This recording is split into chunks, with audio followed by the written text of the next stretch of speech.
Welcome back to my another blog. আমার অন্য একটা ব্লগে আপনাদের সবাইকে স্বাগত। বাই দ্য ওয়ে, আমি কোয়েলি আপনাদের জন্য খুব সুন্দর একদম অন্যরকম একটা রেসিপি নিয়ে এসেছি। চিংড়ি মাছের রেসিপি তো আপনারা বিভিন্ন ধরনের খেয়েছেন। আপনারা যদি একটু অন্য ধরনের কোনো রেসিপি ট্রাই করতে চান চিংড়ি দিয়ে, তাহলে কিন্তু এই রেসিপিটা অবশ্যই একবার ট্রাই করে দেখতেই পারেন। এটা কিন্তু একদম অন্যরকম, কিন্তু অসাধারণ টেস্টি হয়। একবার খেলে আপনাদের কিন্তু আবারও করে খেতে ইচ্ছেই করবে। তো দেখতে থাকুন। এর জন্য আমি চিংড়ি মাছ ছাড়িয়ে নিয়েছি। লাগছে হলুদ, কাশ্মীরি লঙ্কা গুঁড়ো, ধনে গুঁড়ো, লবণ, কারি পাতা, ধনে পাতা কুচি, লঙ্কা কুচি, টমেটো, পেঁয়াজ কুচি, আর লাগছে এখানটায় তেঁতুল।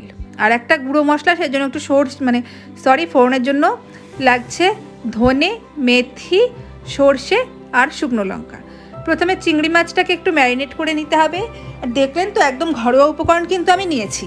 চিংড়ি মাছটাকে ম্যারিনেট করার জন্য নিয়ে নিলাম সামান্য হলুদ, আর একদম সামান্য নিয়ে নিলাম কাশ্মীরি লঙ্কা গুঁড়ো আর একটুখানি নুন। খুব বেশি ইনগ্রেডিয়েন্টস কিন্তু আমার লাগছে না এখানে, একদম ঘরোয়া উপকরণে রান্নাটা আমি করছি। তো দেখতে থাকুন। এভাবে চিংড়ি মাছগুলোকে হলুদ, লঙ্কা গুঁড়ো, নুন দিয়ে খুব ভালো করে কিন্তু মেখে রেখে দিতে হবে। অন্তত 10 মিনিট মতো কিন্তু চিংড়ি মাছটা আমাকে মেখে রেখে দিতে হবে। দেখুন, চিংড়ি মাছ ম্যারিনেট হয়ে গেছে। এবার এদিকে এর জন্য গ্রেভিটা আমরা তৈরি করে নিই। কড়াই গরম করে এতে দিয়ে দিলাম সাদা তেল। এখানে কিন্তু তেলটা একটু বেশি পরিমাণই দেবেন। এরপরে ফোড়নে দিয়ে দিলাম 2টো শুকনো লঙ্কা, সর্ষে, মৌরি, মেথি। সর্ষে দিলাম 1 চামচের 3 ভাগের 1 ভাগ, মৌরিও 3 ভাগের 1 ভাগ, আর মেথি কিন্তু 4-5 দানা। এবার এখানে আমি মিডিয়াম সাইজের 2টো পেঁয়াজ একদম মিহি করে কুচি করে দিলাম। তো প্রথমে পেঁয়াজটাকে একটু হালকা করে ফ্রাই করে নিতে হবে। এটা কিন্তু একদম টিপিক্যাল একটা সাউথ ইন্ডিয়ান রেসিপি। এর নাম হচ্ছে প্রন্থুক। তো এই রেসিপিটাতে কোথায় কিভাবে কি ইউজ করছি সেটা আপনারা দেখতে থাকুন। আর টাইমিংসটা একটু প্লিজ ফলো করবেন, তাহলে দেখবেন রান্নাটা একদম সাউথ ইন্ডিয়ান টেস্টেই আসবে। তো দেখুন, 2-3 মিনিট পেঁয়াজ ভাজার পর পেঁয়াজটা কিন্তু হালকা হালকা কালার চলে এসেছে।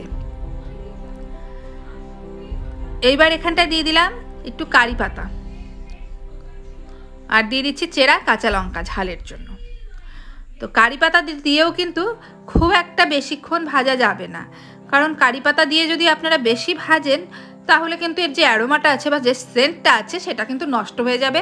তাহলে কিন্তু এর টেস্টটা ঠিকঠাক মতো আসবে না। আমি সেই জন্য আবারও বলছি, আমি কখন কি দিচ্ছি সেই টাইমিংস কিন্তু আপনারা অবশ্যই ফলো করবেন একবার হলেও।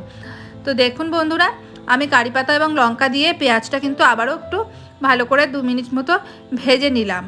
তো এইবার এখানটায় দিয়ে দিচ্ছি আদা রসুন বাটা। এখানে আমি 1 চামচ মতো আদা রসুন বাটা ইউজ করেছি। তো আদা রসুন বাটাটা দিয়েও একটু ভালো করে নেড়েচে নিচ্ছি। তো আবারও বলছি, খুব বেশি কিন্তু কারি পাতা ভাজা যাবে না।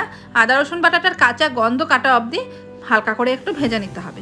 তো দেখুন, আমি আরও 2-3 মিনিট মতো কিন্তু পেঁয়াজটাকে ভালো করে কষিয়ে নিচ্ছি।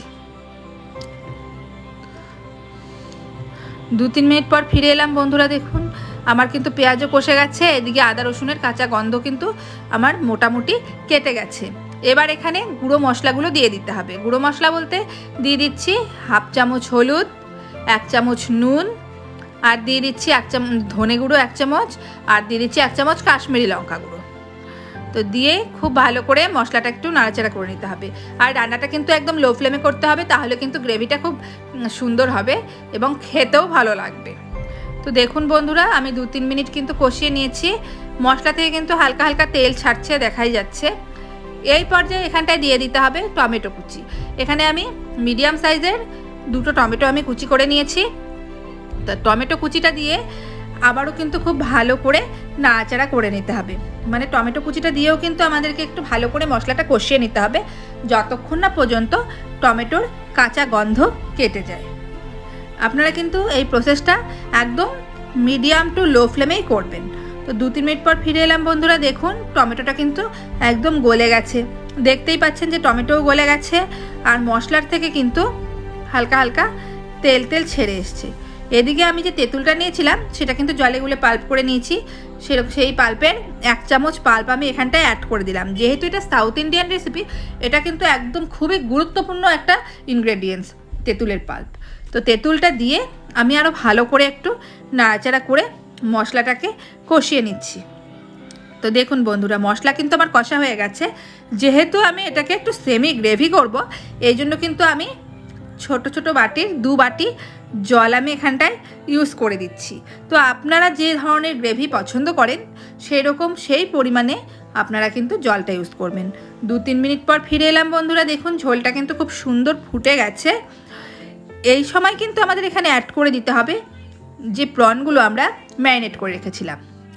আর একদম লো ফ্লেমে কিন্তু রান্নাটা করে নেবেন, তাহলে কি হবে, প্রন থেকে আস্তে আস্তে যে কুক হবে সেখানে প্রনের যে রসটা বেরোবে সেটা যখন মিশে যাবে না, দুর্দান্ত টেস্ট লাগবে।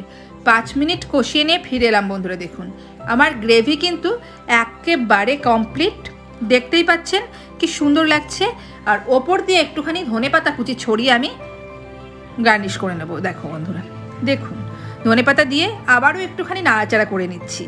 আমার কিন্তু রান্নাটা একেবারে কমপ্লিট, পুরোপুরি রান্না আমার কমপ্লিট হয়ে গেছে। এইবার শুধুমাত্র আমার সার্ভ করার পালা বন্ধুরা।